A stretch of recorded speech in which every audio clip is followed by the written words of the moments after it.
America ഒരു കുറ്റവാളിയെ ഇന്ത്യക്ക് കൈമാറുന്നത് എങ്ങനെയാണ് പാകിസ്ഥാനെ സമ്മർദ്ദത്തിലാക്കുന്നത്?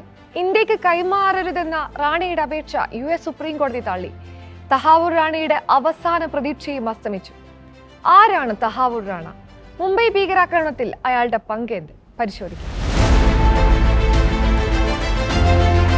തഹാവൂർ റാണ പാക് വംശജനായ കനേഡിയൻ ബിസിനസ്സുകാരൻ. മുംബൈ ഭീകരാക്രമണ കേസിലെ മുഖ്യ സൂത്രധാരൻ ഡേവിഡ് കോൾമാൻ ഹെഡ്ലിയുടെ സുഹൃത്ത്. ലഷ്കർ-ഇ-തോയ്ബ ISAയുമായി ബന്ധം.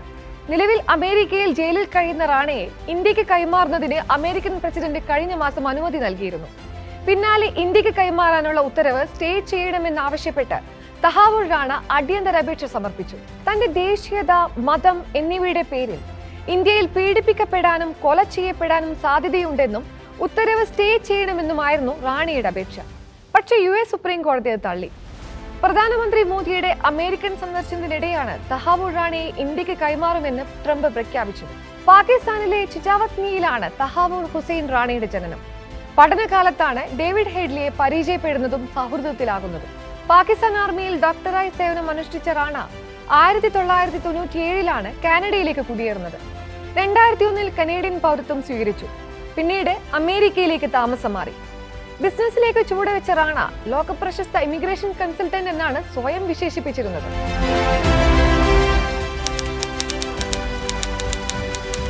2008 നവംബർ 23 ഒരു സംഘം ആളുകൾ ബോട്ട് മാർഗം കറാച്ചിയിൽ നിന്നും ഇന്ത്യൻ തീരം ലക്ഷ്യമാക്കി നീങ്ങി. 3 ദിവസങ്ങൾക്ക് ശേഷം നവംബർ 26 ഇന്ത്യയുടെ വ്യാവസായിക തലസ്ഥാനത്ത് വന്നിറങ്ങിയ 10 പേർ 2 പേരടങ്ങുന്ന 5 ടീമുകളായി നഗരത്തിലേക്ക് നീങ്ങി. എവിടെ പോകണം, എന്തു ചെയ്യണമെന്ന നിർദ്ദേശം പിൻ പോയിന്റായി അവരുടെ പക്കലുണ്ടായിരുന്നു. Mumbai Taj hotel, Chhatrapati Shivaji railway station, 2 ആശുപത്രികൾ, Leopold cafe, Nariman house, hotel Oberoi Trident, അങ്ങനെ മുംബൈ നഗരത്തിന്റെ പ്രധാന ഇടങ്ങളിലെത്തിയ ഭീകരർ നിറയൊഴിച്ചു. എന്താണ് ചുറ്റും സംഭവിക്കുന്നതെന്നറിയാതെ മുംബൈ നഗരം ഒന്നാകെ പകച്ചു. രാജ്യം അമ്പരന്നു. 166 പേരാണ് അന്ന് കൊല്ലപ്പെട്ടത്. 300 പേർക്ക് പരിക്കേറ്റു. ഇന്ത്യയെ ആശങ്കയുടെ മുൾമുനയിൽ നിർത്തിയ 3 ദിനങ്ങൾ. ഭീകരവാദികളിൽ 10 പേരിൽ 9 പേരും സുരക്ഷാ ഉദ്യോഗസ്ഥരുമായുള്ള വെടിവയ്പിൽ കൊല്ലപ്പെട്ടു. അതിൽ അജ്മൽ കസബ് എന്ന ഭീകരനെ മാത്രമാണ് ജീവനോടെ പിടികൂടാനായത്. വിചാരണയ്ക്ക് ശേഷം 2012 നവംബറിൽ അയാളെ തൂക്കിലേറ്റി. മുംബൈ ഭീകരാക്രമണത്തെക്കുറിച്ച് പറയുമ്പോൾ നമ്മൾ ഏവരുടെയും മനസ്സിൽ തെളിയുന്ന ഒരു രൂപമാണ് മേജർ സന്ദീപ് ഉണ്ണികൃഷ്ണൻ. ഭീകരരെ തുരത്താൻ എത്തിയ ദേശീയ സുരക്ഷാ സേന 51 NST വിങ്ങിന്റെ നായകനായിരുന്നു അദ്ദേഹം. ബന്ദികളെ രക്ഷിക്കുന്നതിനിടെ ഈ ധീരയോദ്ധാവ് വീരവൃത്തി വരിക്കുകയായിരുന്നു. ഇന്ത്യയുടെ ചരിത്രത്തിലെ തന്നെ ഒരിക്കലും ഉറങ്ങാത്ത മുറിവായി നവംബർ 26. ലഷ്കർ-ഇ-തോയ്ബ പ്രവർത്തകനായ ഡേവിഡ് കോൾമാൻ ഹെഡ്ലിയുടെ അറസ്റ്റിന് പിന്നാലെയാണ് മുംബൈ ഭീകരാക്രമണ കേസിലെ തഹാവൂർ റാണയുടെ പങ്കാളിത്തം പുറത്തുവന്നത്. ഡാനിഷ് പത്രസ്ഥാപനത്തിൽ ബോംബ് വയ്ക്കാൻ പദ്ധതിയിട്ട കേസിൽ 2009 ഒക്ടോബറിലാണ് ഹെഡ്ലി FBI പിടിയിലാകുന്നത്. മുംബൈ ഭീകരാക്രമണ കേസിലെ മുഖ്യ സൂത്രധാരിൽ ഒരാളാണ് ഹെഡ്ലി. ആക്രമണത്തിന് മുൻപ് പലതവണ ഇന്ത്യയിലെത്തിയ ഹെഡ്ലിക്ക് എല്ലാ ഒത്താശയും ചെയ്തു കൊടുത്തത് റാണയായിരുന്നു. റാണയുടെ ഇന്ത്യയിലെ ഇമിഗ്രേഷൻ ബിസിനസിന്റെ മറപിടിച്ചായിരുന്നു എല്ലാം.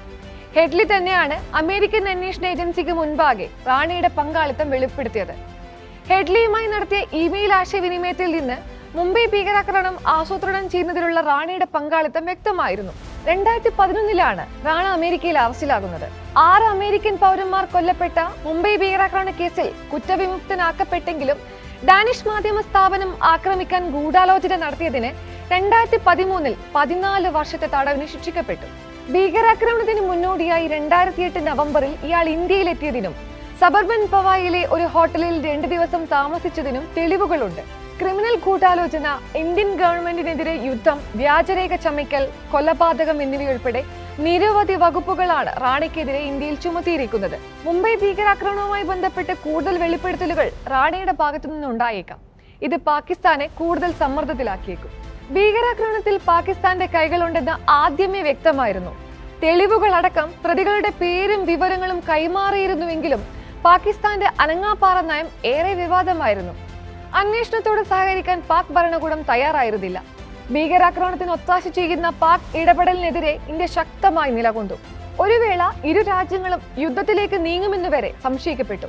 അണുആയുധമുള്ള രണ്ട് രാജ്യങ്ങൾ ഏറ്റുമുട്ടുന്നത് ദൂരവ്യാപകമായ പ്രത്യാഘാതങ്ങൾ ഉണ്ടാക്കുമെന്ന് ലോകരാജ്യങ്ങൾ ഭയപ്പെട്ടു. 2019 ഡിസംബറിലാണ് ഡിപ്ലോമാറ്റിക് ചാനൽ വഴി റാണയെ ഇന്ത്യയിലെത്തിക്കാനുള്ള നടപടികൾ ആരംഭിക്കുന്നത്. റാണയെ ഇന്ത്യക്ക് കൈമാറുന്നതിന് ബൈഡൻ ഭരണകൂടം പിന്തുണയ്ക്കുകയും ചെയ്തു. ഇതിനെതിരെ റാണ കോടതിയെ സമീപിച്ചെങ്കിലും ഫലമുണ്ടായില്ല. ജനുവരിയിൽ US സുപ്രീം കോടതിയും ഹർജി തള്ളിയതോടെ ആ പ്രതീക്ഷയും അവസാനിച്ചു. അമേരിക്കയിലെ ജയിലിൽ തുടരുന്ന റാണയെ കൈമാറാൻ ട്രംപ് ഭരണകൂടവും അനുമതി നൽകി കഴിഞ്ഞു. നടപടിക്രമങ്ങൾ പൂർത്തിയാക്കിയാൽ കുറ്റവാളി കൈമാറ്റ ഉടമ്പടി പ്രകാരം റാണയെ ഇന്ത്യക്ക് കൈമാറും. ഇതുമായി ബന്ധപ്പെട്ട നടപടികൾ പുരോഗമിക്കുകയാണ്. തീവ്രവാദത്തിനെതിരായ പോരാട്ടത്തിൽ ഇന്ത്യയുടെ സുപ്രധാന വിജയമായി റാണയുടെ കൈമാറ്റം കണക്കാക്കുന്നു. മുംബൈ ഭീകരാക്രമണവുമായി ബന്ധപ്പെട്ട ഗൂഢാലോചനയിൽ തഹാവൂർ റാണയും പങ്കാളിയാണെന്ന് NIA കുറ്റപത്രം സമർപ്പിച്ചു കഴിഞ്ഞു. റാണ ഇന്ത്യയിലെത്തുന്നതോടെ വിചാരണ ആരംഭിക്കും. ജീവപര്യന്തം തടവ് ശിക്ഷ മുതൽ വധശിക്ഷ വരെയായിരിക്കും റാണയ്ക്ക് ലഭിക്കുന്ന ശിക്ഷ.